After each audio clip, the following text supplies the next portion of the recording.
following video is brought to you by the Boston Sports Entertainment Network. Please consider liking and subscribing for more Boston sports content. I got the Boston Celtics going to the final. I got to win the win. It's time to represent your city. Put your hands up. Colin, you know we do it for Boston. Hey, ain't nobody gonna like Boston. Yeah, hey, can't nobody do it like Boston. Where the legends get made, where the banners get raised, bright lights, big stage. Boston. All the fire we bring in a city full of rings, it's a beautiful thing out in Boston. And you ain't hard like that, you don't put it on the line with your squad like that. That's right, Boston. All we do is win like cigars in the gym, and we at it again. I say, Beantown, what's up? What's up? Beantown, what's up? What's up? Beantown, what's up? What's up? Beantown, what's up? What's up? Feel the energy shift, now we jumping at the gym. Represent, showing out how we ball above the rim. Larry Legend, 86, to the truth in 08. Cement your name with the all-time great. Still banner 18 in the Raptors. Celtic green, only green that matters. It's about that time.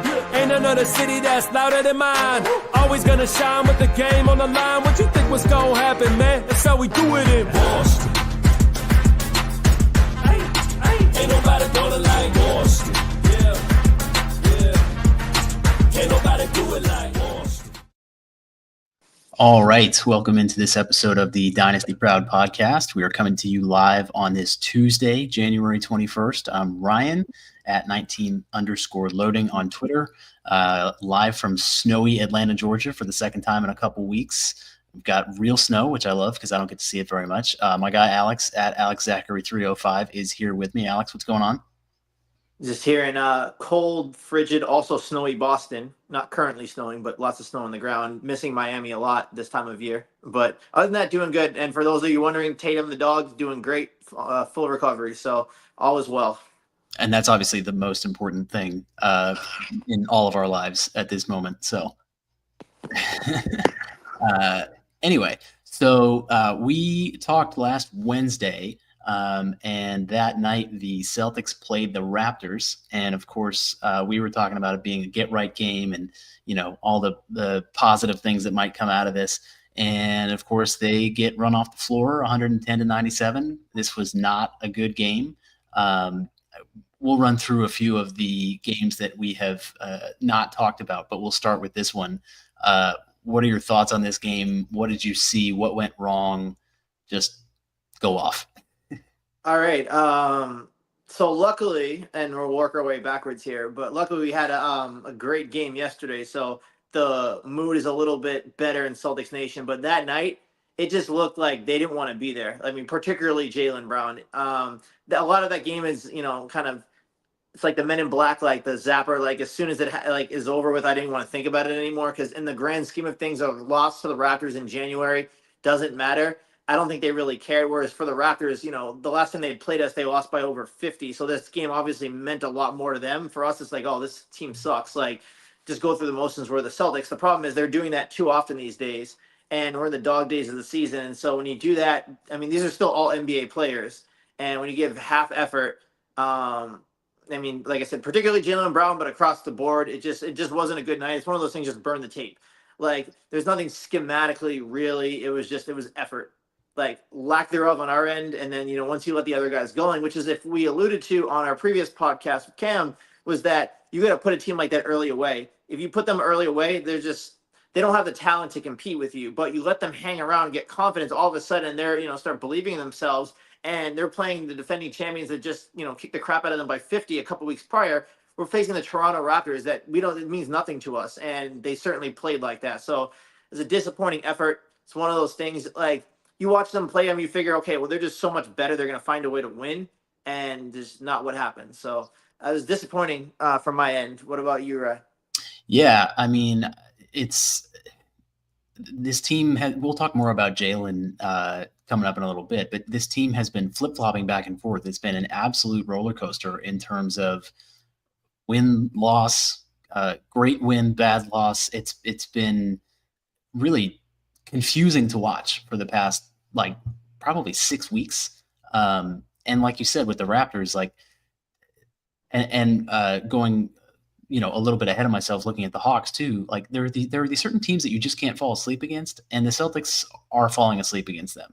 And there are, as you said, like some really weird defensive rotations, miscommunication stuff that's been going on that looks like either just a lack of effort or just not being together, not having it all tied up.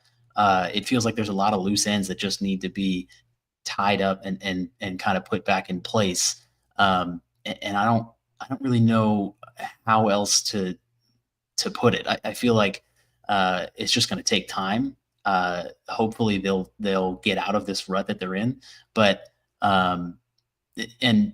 obviously big win last night against the Warriors, and we'll talk about that too. So like I said, they've been flip-flopping back and forth, but the losses are bothersome to me just because there's been so many different elements that you look at and you're just like, what is going on with them? Like there are certain guys that just don't seem necessarily like they want to be there on certain nights, and guys having bad shooting nights that normally are so consistent. In the case of Derek White, it just seems like there's a lot going on with this team right now.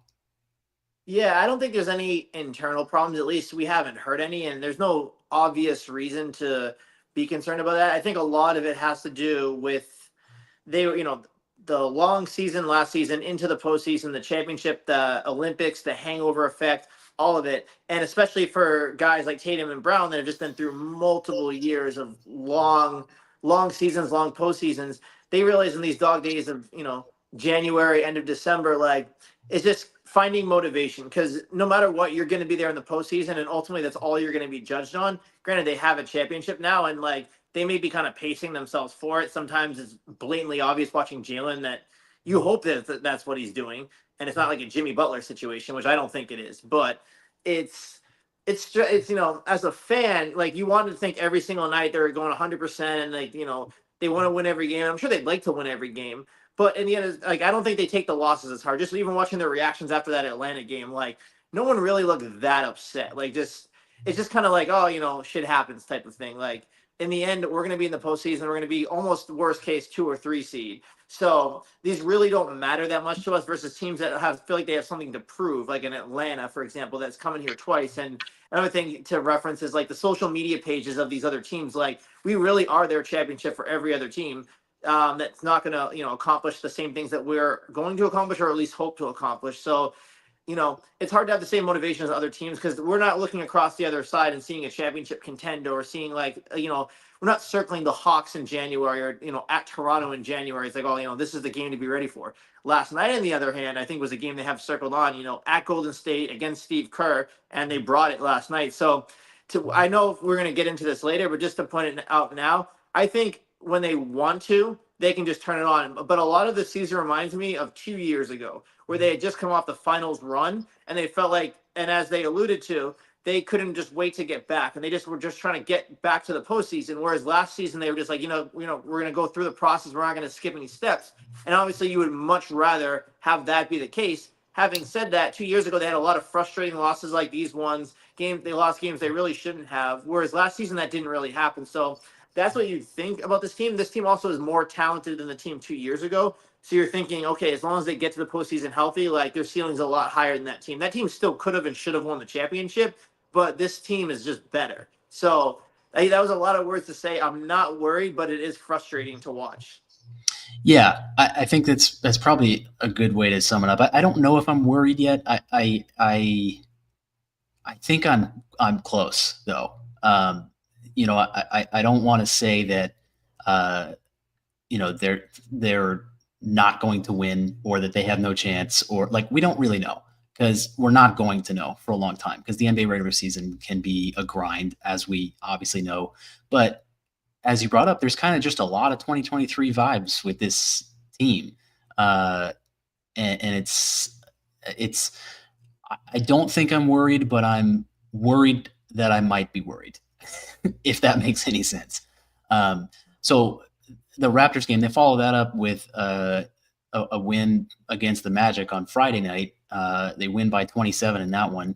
The Magic are an interesting team just because they've had so many injuries, but they did have Paolo back. They're still missing Franz Wagner. did you see anything that indicated anything positive from that game, or how'd you feel about that one? Yeah, I mean the shots were dropping. They looked like they were, had heard the noise coming into or playing with a much more effort. Orlando's a team that almost regardless of who's on the floor, they're a big team. They're a long team. They play very, very hard. So yeah, you can mention all the guys. Jalen Suggs out as well. But that's a team that like you have to beat them. Like they're not going to just hand it to you because they play very, very hard. So it was nice to see the effort back. You had Porzingis, you had Horford that game. So it kind of turned the vibes around, and everyone's like, okay, everything's going great. And then you get over to the next game in Atlanta. I don't know if you want to segue right into that or you want to do that after. But with Atlanta, it's just like, I mean, that was a game, they should have had. Like every single time they felt like they could have pulled away in that game, they just didn't.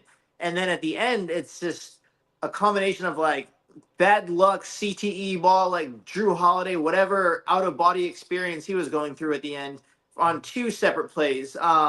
First of all, he's going up for the layup. Like he catches the ball at the end of regulation. You're up 3 with the ball with less than 20 seconds left. Like the second Atlanta threw it away, they got Trae Young got a technical. That kind of felt like it was it. Like that's the end of the game. If you just inbound the ball and hold it, you're going to be shooting free throws. And then you get it into to Drew Holiday. Like just put up the layup. Like I know you're thinking like, okay, what if he goes up for the layup? He misses the shot, and then they get the ball back and come down here to 3. And everyone's like, well, why do you shoot it? You don't have to shoot it. Just dribble it out. But like that pass that he made was very dangerous. It was like just was not good basketball. And then at the end, down 2, I mean, Tatum missing one of the free throws, like can't let him off the hook. Like he shouldn't have missed the free throw. That was a bad miss.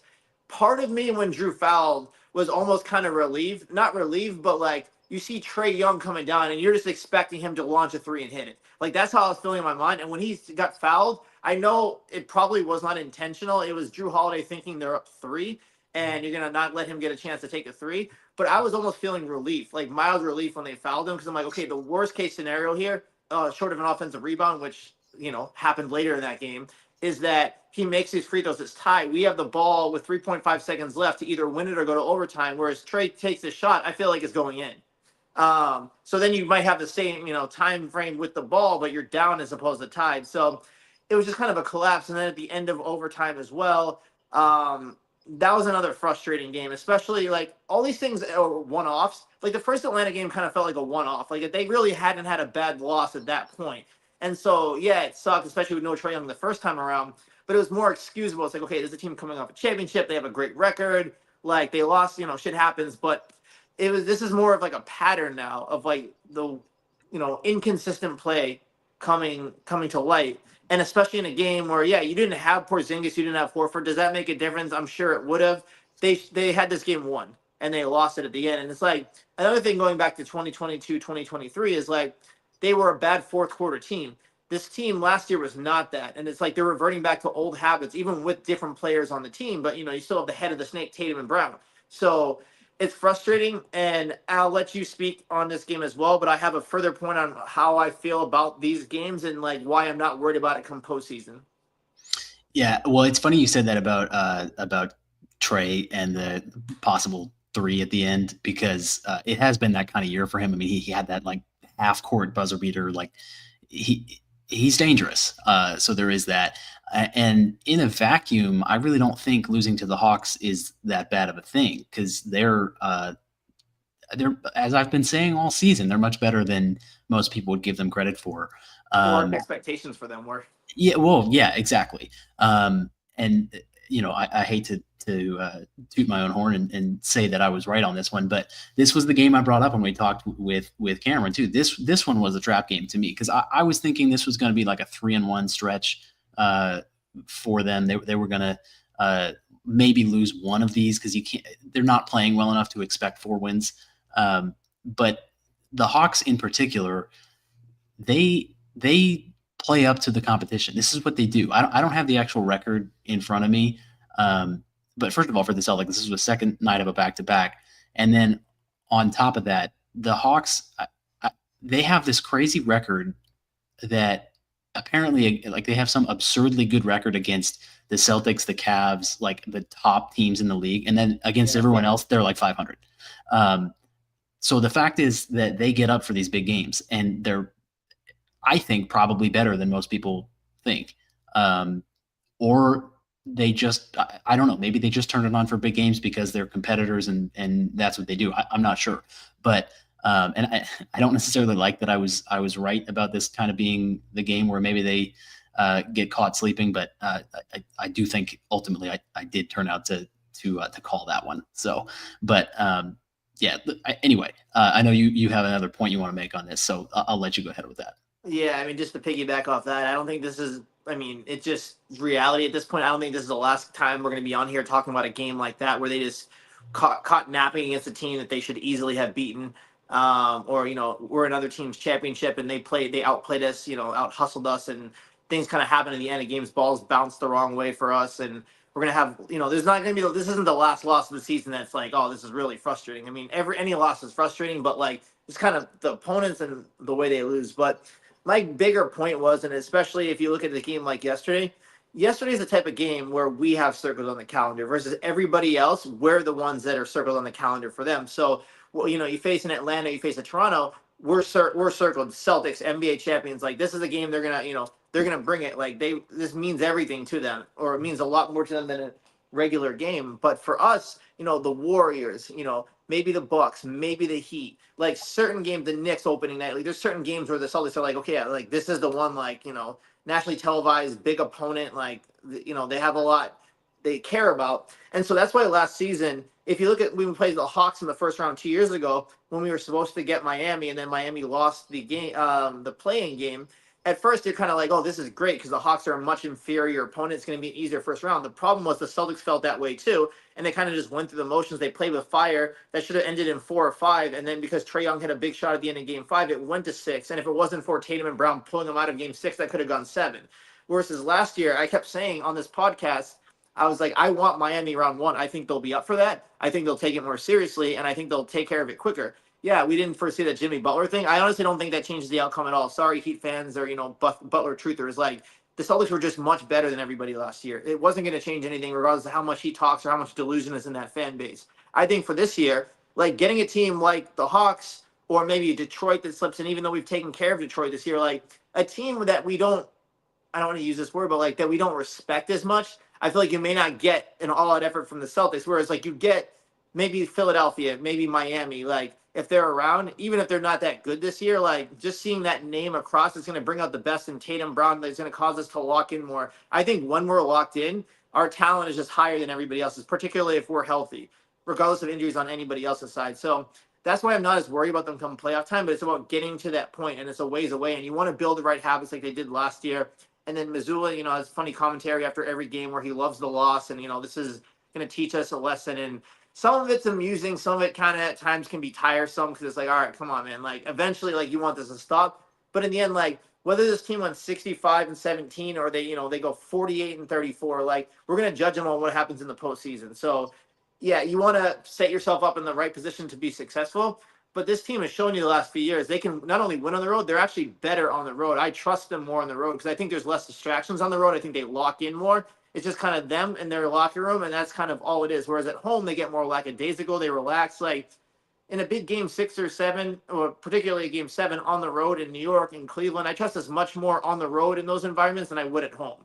So that's just my thoughts on it. That's why, yeah, we'll talk about this week to week, and that we can be frustrated and aggravated over their effort or their losses, but ultimately nothing's changed for me. I still think this is the team to beat. I still think this is a championship team, and barring a major injury or something coming out about locker room tension or issues, like I don't see anything that causes me to change that outlook on the team.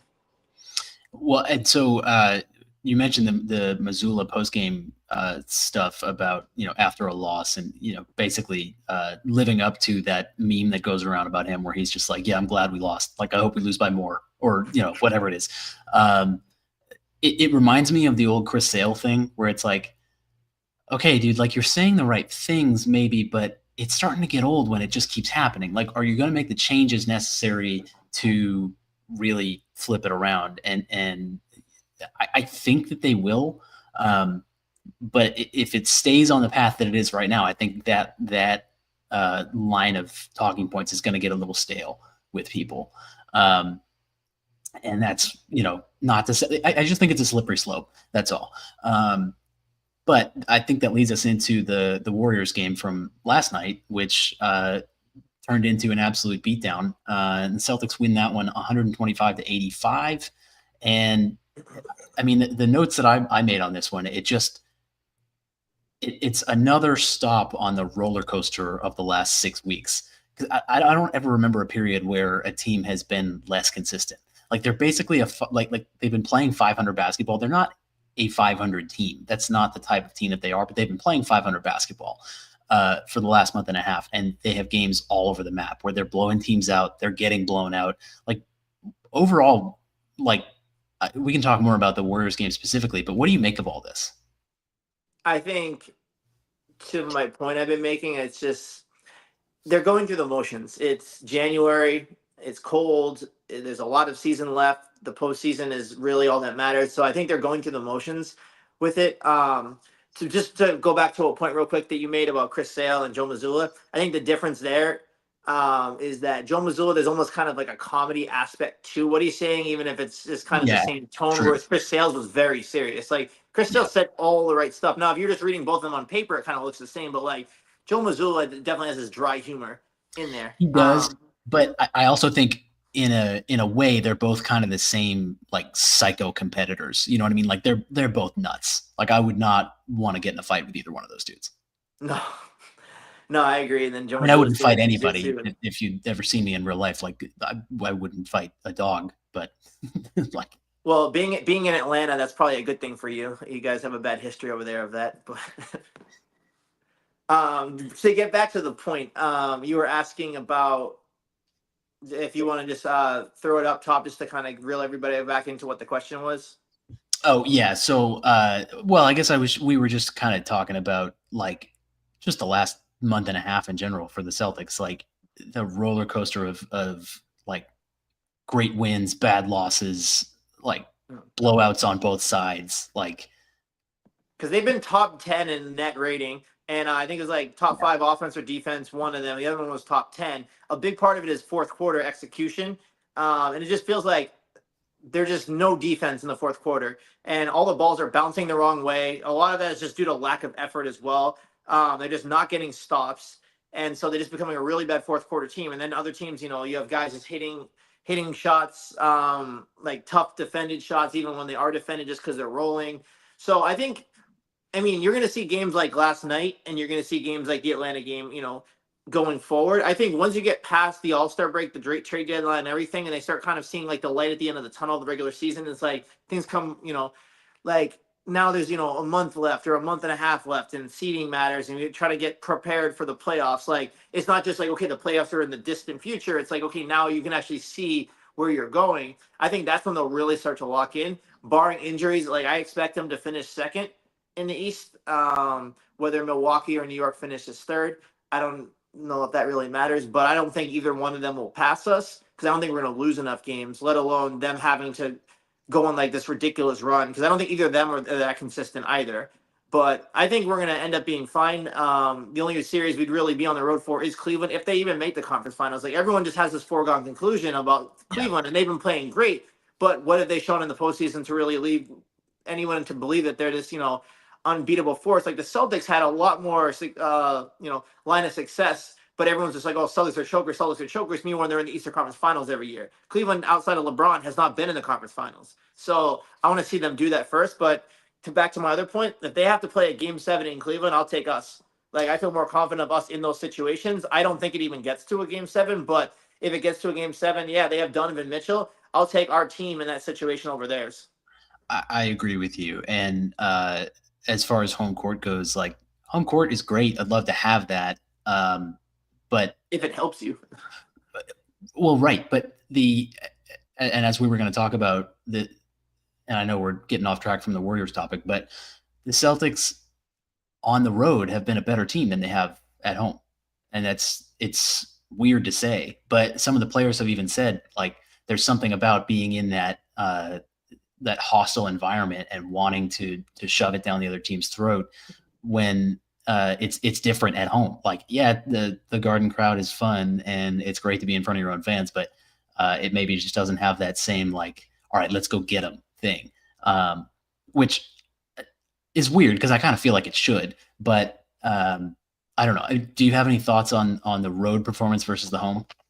Boston should be a home court advantage or home field advantage in every sport that other cities just don't have, because the passion of the fan base and knowledge of the fan base, like, it just is what it is. We care more than other cities. Like, it's not just having lived in a city where sports is entertainment to the majority of the people. That's not the case here. Like, we really care. It really, affects the way that we live. So it should be a big advantage. But if you look back to the team in 2018, the team that was young, that Kyrie was out, Gordon Hayward was out, and that young team went all the way to conference finals. Then their first home loss was in Game 7 of the conference finals.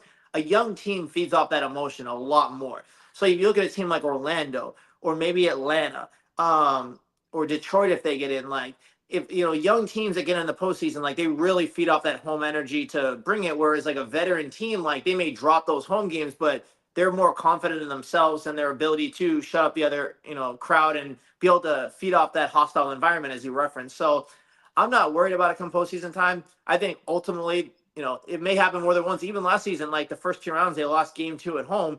And you're just thinking, oh, here we go again. Like, they went 37-4 during the regular season and losing home games, but they didn't lose their first road playoff game until game 4 of the finals, where I feel like they just went through the motions so they could win at home personally. But like, they're just a different team on the road. So yeah, ultimately I think they'll lose a game or 2 or 3 at home during the playoffs, and everyone's going to freak out. And then they're going to go right down to the other, other opponent's arena and shove it down their throat, as you referenced. So I'm not worried. I would like them to take care of business at home. That's what you have a Boston crowd for. That's what you work all season to get home court advantage, to just give it away like that. But they've shown us time and time again, they can win on the road. They're actually better on the road. So it is what it is. Try not to, overthink things. But yeah, I wish they would.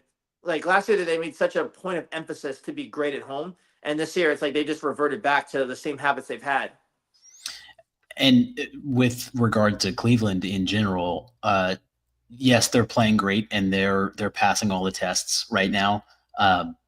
But come playoff time, are they really what they look like they are right now?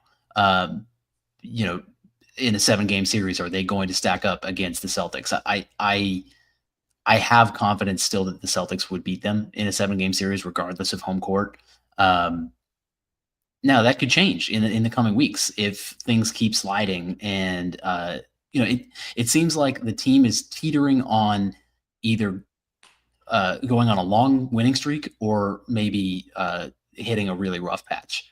I think it could go either way. So I guess we'll find out in the coming weeks, like I said. But okay, now let's talk about the Warriors game. So it feels like the Celtics used a lot of this game, I think, just kind of to let, and I know they didn't play a ton of minutes, but to let Tatum and Brown just like get some reps, maybe get their confidence up a little bit. The game was out of hand basically by halftime, and Tatum and Brown were still playing in the third quarter. Tatum finishes a plus 28. Brown was a plus 27. Baylor Shireman got some minutes last night, which I'd love to see. He didn't do a whole lot, but I'm a Shireman supporter. So hey, he had some shots. Yeah. It wasn't nothing. Now I will say the Warriors, they had Steph, they had Andrew Wiggins, they had Schroeder and Hield and Looney. They were missing Draymond Green, Kuminga, Podziemski, Kyle Anderson. Is there any part of you that takes anything away from the way that the game ended up because of the guys that the Warriors were missing? No, because I think the Celtics are more likely to lose a game where the team opponent is missing key players. They had Steph Curry, like they had Wiggins, they had Buddy Hield, like they had players. It's just the Celtics are just a much better team than the Warriors. Like, the first loss was inexcusable to the Warriors, but every year that's what happens though. We beat, like, I think even going back like almost a decade now, even through their dynasty and like all the changes to the teams, every year we split with them. We go 1-1 against them. And actually, I think in last year we won by over 50 against them, but we lost the other game. This time we won by 40, but we lost the other game.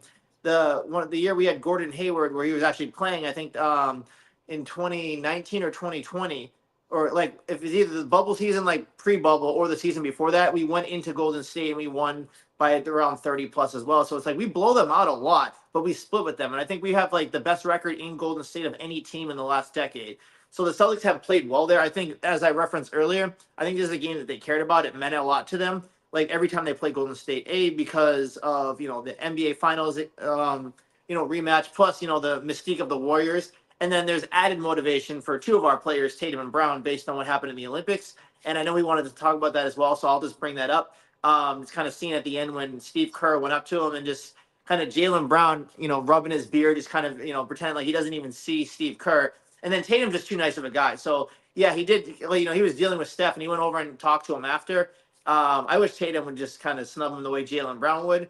Because they're very different, but just like the visual of that in that video, it does look kind of funny though and amusing. Like you figure that Steve Kerr just walk over, pat him on the shoulder and walk away, but he's just kind of hovering there. It's like when you're in a conversation that you're not really a part of, like you're trying to be, outside of it, and then everyone's just kind of not involving you, and he's just like doesn't know what to do, so he just walks away. So that was kind of funny, kind of a cherry on top of the day for Steve Kerr, but they took it seriously. I think that mattered to them, and it's a great start to the road trip, especially since we have a few opponents coming up this week for some late games. But yeah, it was a good win for us, especially coming off the loss that we had to Atlanta.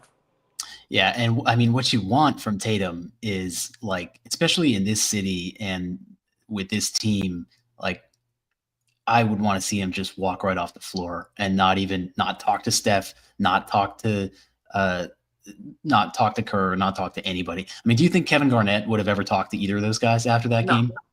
No chance. He would have been in the tunnel, talking to Craig Sager, telling him all about how this game meant the most to us because number one, they beat us earlier this year, and number two, you left me off you either left me off the Olympic roster or I didn't play enough or whatever. Like I hate to say it, I wish they had a Garnett type, like a guy with that mentality who just is like, it's me against the world, it's us against the world. Like I feel like that would help them a lot. I think that's a big part of why Marcus Smart was so endeared here, is because that's the closest thing that we had since Kevin Garnett to that type of player.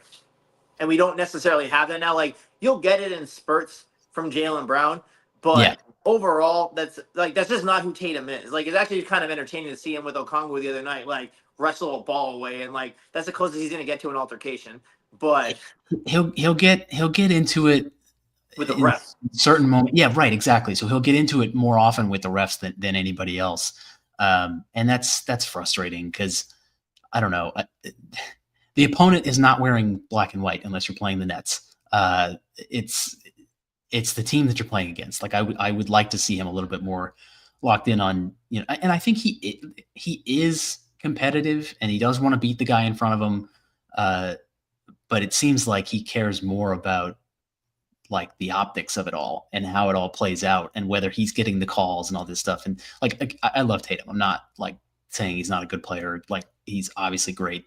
But there's definitely that aspect of it where you're just like, man, would you just like get in somebody's face? Like ever since he dunked on LeBron in his rookie year, like, has he ever done anything like that again? Like, not really. I mean, he'll blow kisses to the crowd and he'll clap towards the ref and he'll get teed. I mean, the inverse of that scenario is having a Draymond Green who you can't control. You're like, dude, come on, like, calm down, like. Right. So the happy medium is somewhere in the middle. Granted, Green doesn't have Tatum's talent, or he's not as important to that team as Tatum is to this one. But yeah, I mean, you'd like to see him get mad more. I mean, like, he'll get on like spurts like he did like at the end of the Philly game in the playoffs or the Milwaukee game the year before in the playoffs, where he's just unstoppable and he's got that look to him.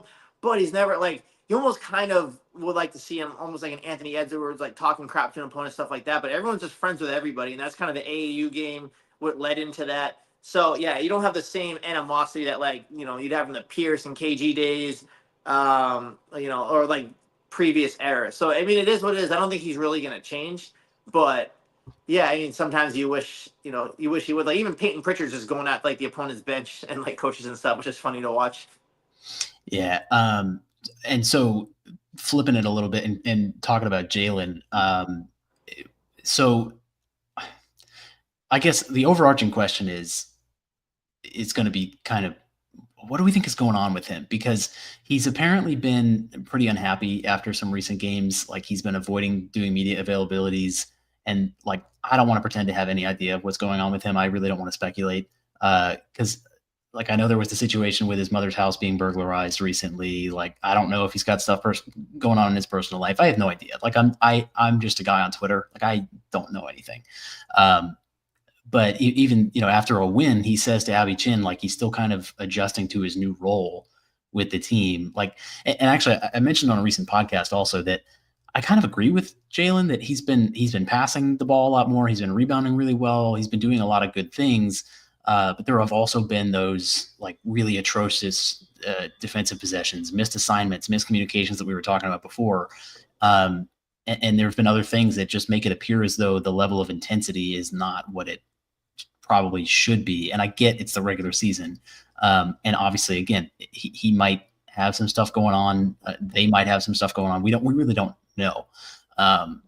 But do you have any concern as far as him kind of getting back to being himself? Do you see it going poorly? What's your sense on what's going on and like where this is going?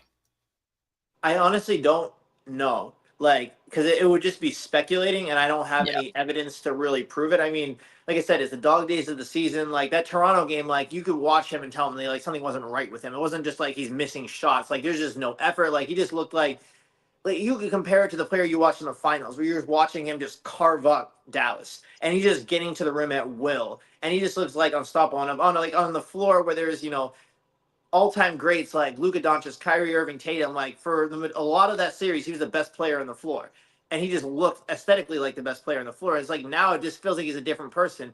Granted, like you said, it's the regular season. It's January. It could be the burglary. Like there's other things going on in his life, possibly. Like we don't really know. But like I think a lot of them, like Porzingis and Tatum, they've almost kind of alluded to that there are things going on, but nobody really knows for sure. And even like the people that are inside that locker room, not just the players, but like, media, things like that, we haven't really gotten to affirm anything that's going on. So you don't really know.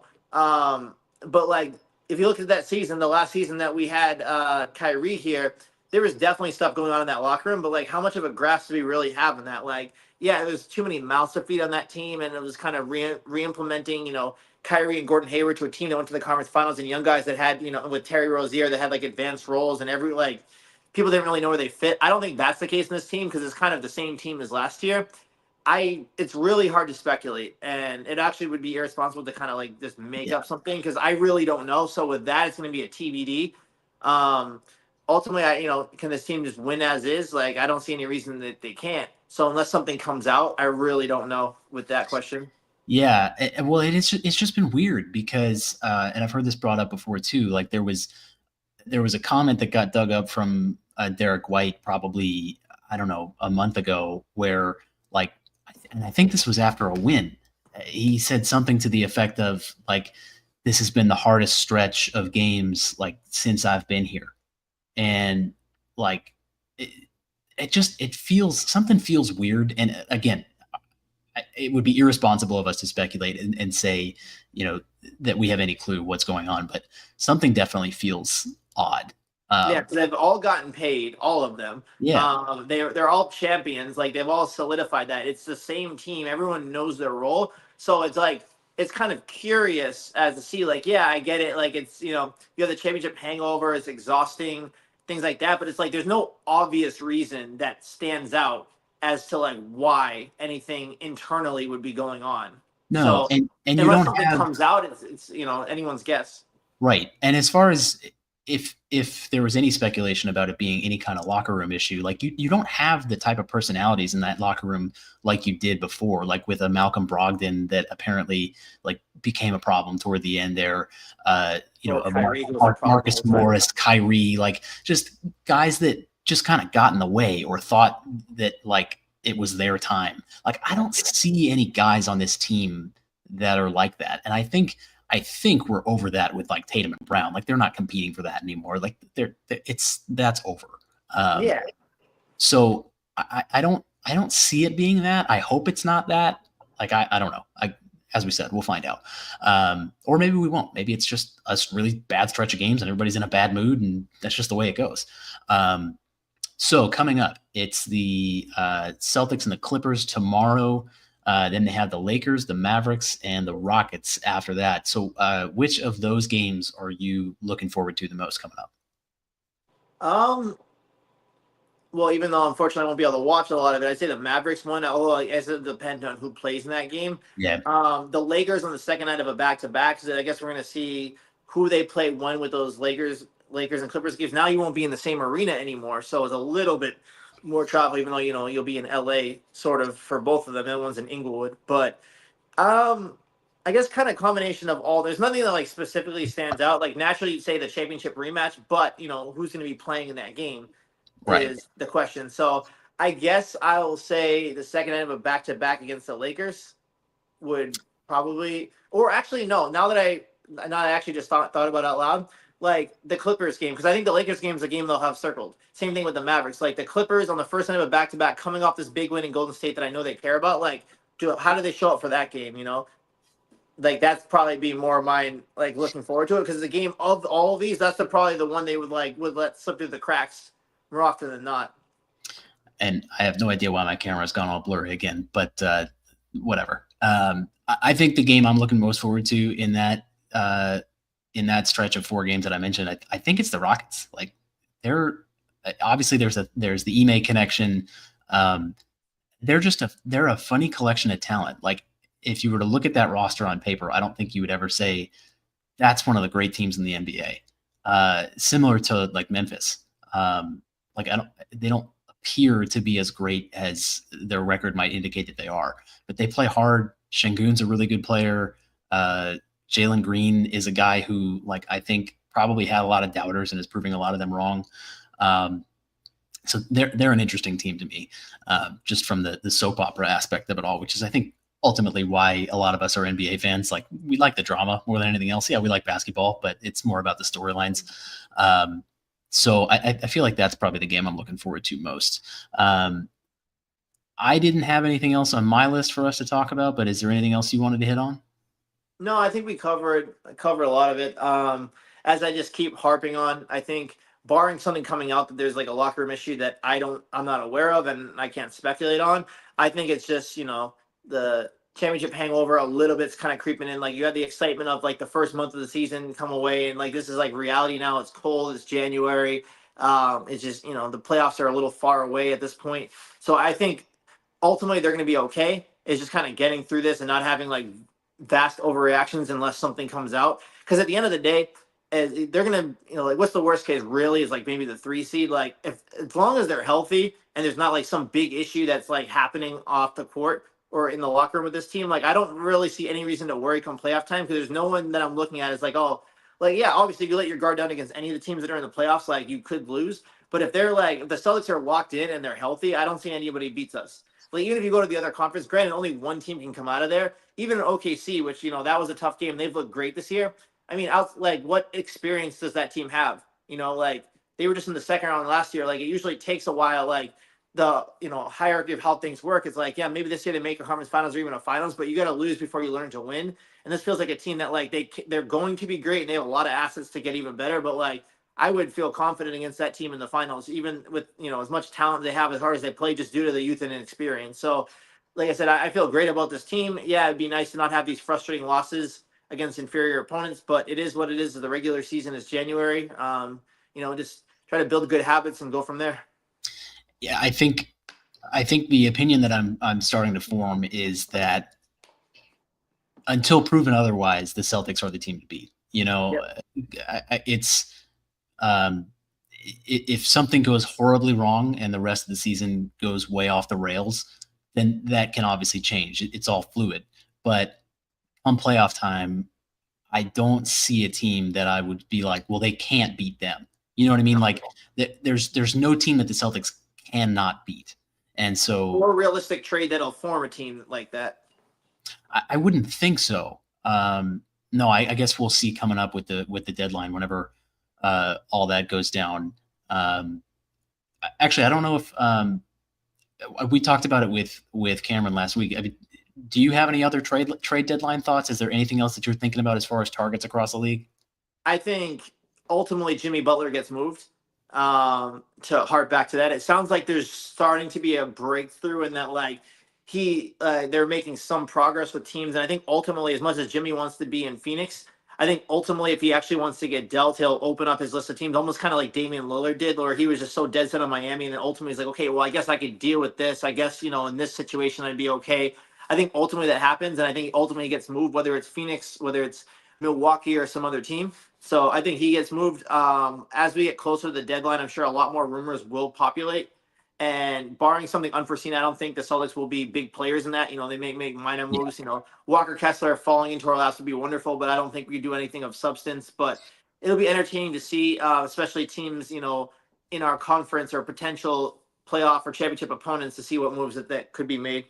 I'd probably be looking more toward the buyout market after the deadline, as far as guys who get dealt somewhere. They don't want to be veterans who are on big contracts that teams don't want to pay. And maybe see if you can add somebody, just anybody, just something to I don't know, just shake things up a tiny bit. Like, obviously, I don't want to move anybody, but I wouldn't hate bringing somebody in, I guess, is where I'm going with that. Yeah, I think our max of someone that's making over 12 something a year, like even if they get bought out, we're not eligible to sign because we're in the second apron. So yeah, I mean, it's not going to be, you would think, a very impactful player, but, someone that can come in, give you a few minutes, and maybe someone that has like some experience, postseason experience. So as we get closer, we'll see more names come into light. But for right now, that's all the speculation I have for the deadline. Yeah, and we'll obviously get into that as that gets closer. So, yeah, I mean, I feel like we probably hit on everything that we had for today. So, obviously, as always, stop me if you think of anything. But if not, I think we've covered it all. So we will get out of here and do the next podcast. I'm not sure exactly when that's going to be, but we will sort that out. And until then, we will catch you all next time. Ends tonight here. It's over. Time to say it again, Boston. Anything's possible. Banner number 18 has been secured. The Celtics are NBA champions.